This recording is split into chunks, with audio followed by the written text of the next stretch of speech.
sky when you lose my and cannon, like a potato gun, where you take a grill starter and put the feed the wires in. Pick up. It's indestructible. That's why it's the choice vehicle of ISIS. That's dark humor, but there is go look up the Toyota Wars. Very interesting. They figured out the most cost-efficient light armor vehicle was a Toyota Hilux with guns in it. And Chad and Libya had a war where the mobility was Toyotas. It was Toyota War. 5 from Hexagon Tony just says, woo! Nice Ric Flair woo there, yeah. Shinzo Abe got along with Putin better than any previous ones. This is he was prime minister for a year, and then he was prime minister for 8 years. And you would we got a new prime minister now, right? We had one last year. The revolving door in Japan, you'd have to go all the way back to Koizumi to get a prime minister that lasted longer than a year, other than Abe. And even Abe's first stint was only a year long. He came in, he said, he had health issues. We had 2 finance ministers in a row commit suicide, and another one went nuts. So something fishy was going on there. And that is at the time when a bunch of hedge fund managers were being found dead in their pool. Remember Seth Tobias down in Florida? Some of you may have seen my write-up on that. He had a male escort named Tiger who actually had tiger stripe tattoos across his body, and he was messing with Russian oligarchs and all this stuff. Never did get to the bottom of why the finance ministers kept killing themselves, but Abe came in 2006 after Koizumi. So Koizumi's in there for 5 years. Okay. And that was super rare. Because before him, we had Modi. He only lasted a year. We had Ubuchi, who only lasted 2 years. Hashimoto, 2 years. The dude before that was only 2 years. I forget who it was. I think it was Moriyama, but whatever. He only was 2 years. Hata was 2 years. Hosokawa was not even a year. Miyazawa was 2 years. And it just went on like that. It was like a year, 2 years, 2 years, a year. I don't think we had a prime minister in Japan. Abe did the 8 years. Right, he was the prime minister twice too, but he did 8 consecutive years. That's never happened. You'd have to go all the way back to the 60s for that length of longevity. It was always 2 years. 2 years is the mean, and recently it's been a year. And the former prime minister didn't even make it a whole year. Of course, nobody wants to handle the COVID thing, but this has been the trend. Nobody, including Abe, wants to be at the helm. We had Sato in for 7 or 8 years, I guess, in the 60s. But, Abe was the face of Japan. It was just rotating in and out, right? Like, after he was gone in 2007, we had Taro Aso for, 11 months or something. And then we had his first name was Yukio. I don't remember his last name, but he was only there 11 months, 10 months.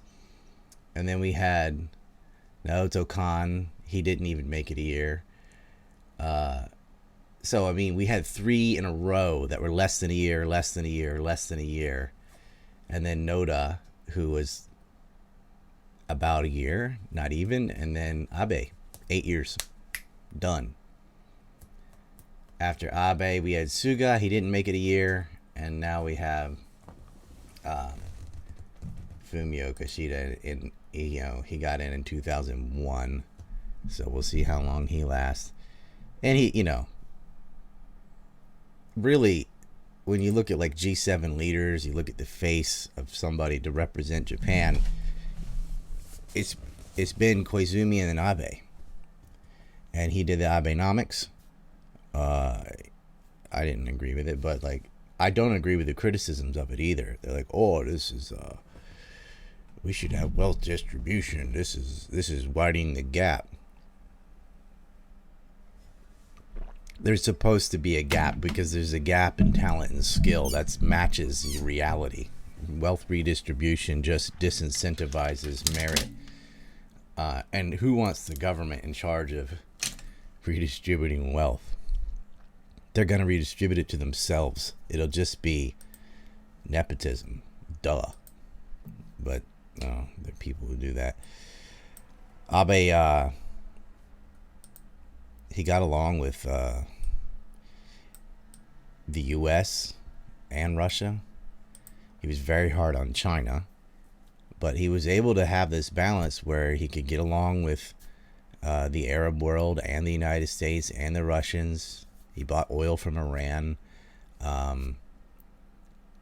They negotiated this deal at the tail end of his tenure to do a joint operation north of Hokkaido for oil exploration with the Russians, which our current PM is trashing and talking trash about. But a lot of Japanese businesses on their own, only 3 left Russia. The rest were not doing it. They said, look, we import 99% of our fossil fuels. And then mostly that's coal from Canada and oil and natural gas from the oil from the Middle East and natural gas from Russia and Australia. And this joint operation was also trying to soothe tensions about the Kuril Islands. Putin actually offered to return 2 of them. Japan said no, all of them. And Putin said, how about none of them? So that they should have just taken it when they had a chance. His condition was, we'll give you 2, but then y'all want to shut up about the other 2. And look, they're never getting those back anyway. That was the opportunity. I'm not sure what Japan could offer Russia to get those islands at this point, but they had a sweet spot at the moment. Japan, by the way, is the only country in the world with a hypersonic missile defense system, these high-speed railguns that seem to sort of work and are getting better by the day. And they didn't build those because of Russia. They built them because of China and North Korea. Everybody knows the North Korean system is, every weapon they have, including nukes, are from the Chinese. Right? China keeps that North Korea boogeyman there because they have their own MIC. And anybody that thinks, it's the U.S. versus China, no, it's not. It's profiteers versus you. Both governments point to each other, point to North Korea, which is China, and says, oh my lord, look at that. We have to justify these bases in this giant fleet. And then China turns around and goes, oh look, the U.S. has a giant fleet and bases. We have to have a giant fleet and bases, build more stuff. And they go along and they profiteer. But at some point, some idiot's going to be like, I think we could take Taiwan. Right? I didn't get to talk to Ritter about this, and I wanted to because it's one of the few things we disagree on. I don't disagree with his military assessment of what would happen. I think Taiwan would fall. It would roll. I don't think the U.S. is as capable as they think. I think Japan is more capable than he realizes. But ultimately, China would easily take Taiwan if they went full in. But they would lose a lot because the Chinese military is so rotten with corruption.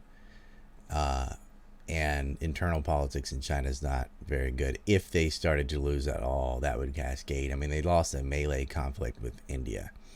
They lost to Burma. They lost to Vietnam, which is in their front yard. The Chinese, the phrase "paper tiger" is originally about China. I mean, they've got all these weapons, all these everything. They're totally disorganized, totally corrupt. Most of their army's conscripts and forced in there, and they're not even there for the military. They're there to be indoctrinated into communism, to protect the party from domestic attacks. But still, at the end of the day, Taiwan's 25 million people, and they're going to lose that war. But I don't think there's going to be that conflict, and I hope I'm right about this. And the reason I say that is there's no reason to roll the dice or lose. And what are you going to do with it? If you forcefully take Taiwan, now what? You got to genocide it? Like, they're going to be an insurgency. They're not going to want, if somebody doesn't want your rule, it's very hard to force it.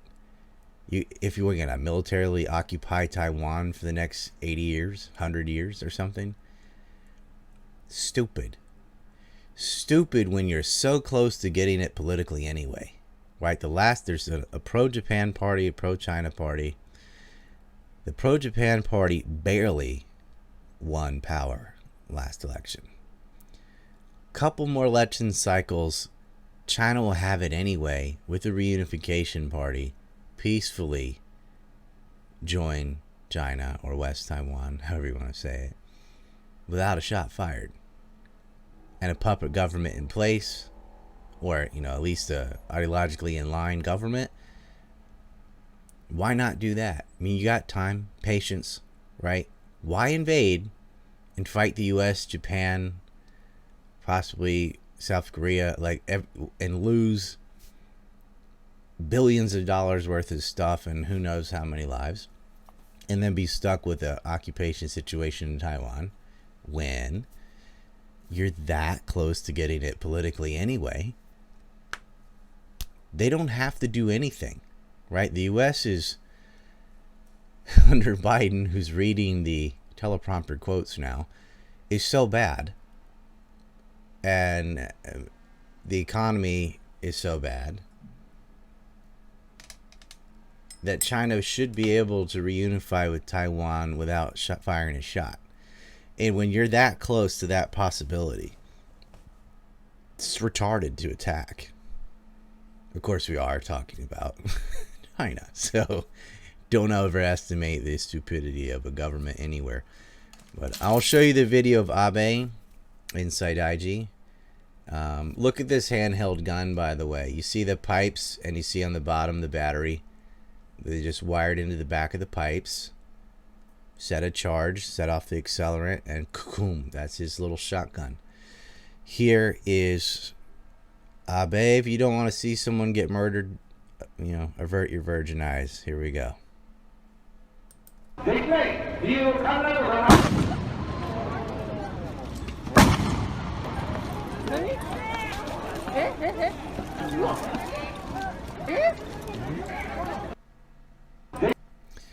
Now, there was some reports saying it took the cops 10 to 20 seconds to tackle the guy after the second shot. No, it didn't. He's already on the ground. He shot his second shot and boom, they tackled him. I'm going to show you this again. Yeah, look, they all just stand there. Let me show you another video. Hold on. The Japanese this is so foreign to their world that nobody moved when there was a gunshot. Let me show you this. Hold on. I have to screen cappy. Okay. Go back to 0. And audio. Watch.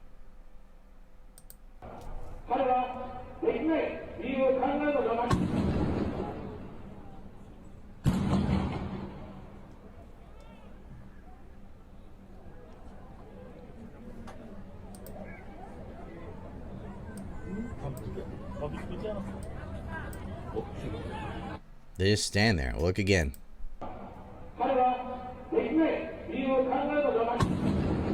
Nobody moved. Nobody hit the ground. Still, they're just watching. What's that? Fireworks? What is that?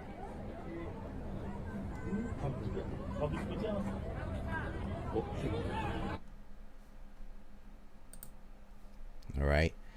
And now the first video I showed you from closer, but you can see the crowd. Boom! Standing there. Abe just stands there. Turns around. What's that? He probably felt it in his neck, right?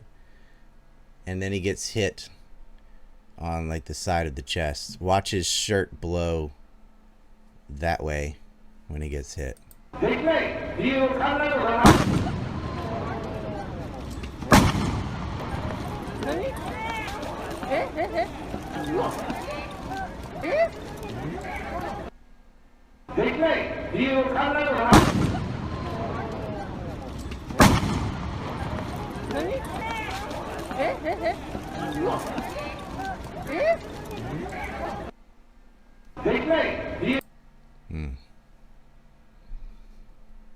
Back and to the left now.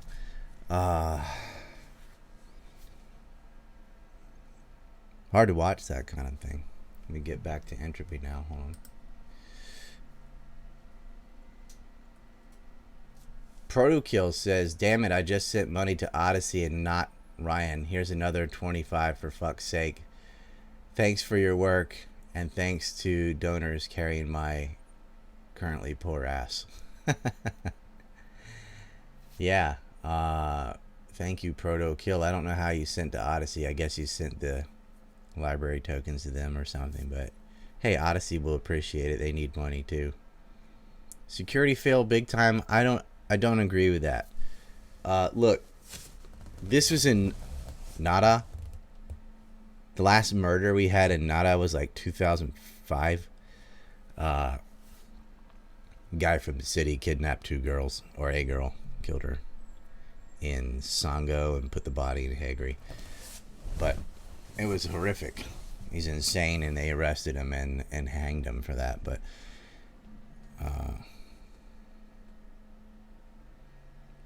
there's a lot of BS floating around about Tetsuya. That's the shooter. They confiscated other weapons out of his house. Let me show you some of these. This is one of the smaller ones. This is a 6-barrel gun. He had 9-barrel guns too. Very similar. He put a scope on that one for some reason, or a sighter. And it's just a wood block with electric tape tied to pipe bombs. And he's got a battery on this one. It's under where the guy's glove is, so you can't really see it. But he had a bunch of those in his house. He had some bombs. He had all these makeshift shotguns. He'd been practicing for months, and he followed his schedule. He knew he was coming to Nara, and he had, it wasn't the politics, it was a gripe he had from this religious cult that supports Abe, allegedly. You know, this is, y'all aren't gonna get this, but when President Park was, god damn it, when President Park was ousted in South Korea, it was over her association to a religious cult. My brother called, I have to take this. He's setting up a Substack, and I'm going to help his boomer ass with it. So, you know, I'll write an article about Abe. There's a lot of BS going around about him. He was a so-so prime minister. He wasn't a U.S. lackey. He wasn't, you know, Superman either. He did some good things. He did some bad things. But by and large, you know, Japan will move along, and election is supposed to be today. I don't know if what's going on now, but if he had brought the 9-pipe one, the 2 pipes was enough and was more accurate. Anyway, I got to take this call. See you guys tomorrow.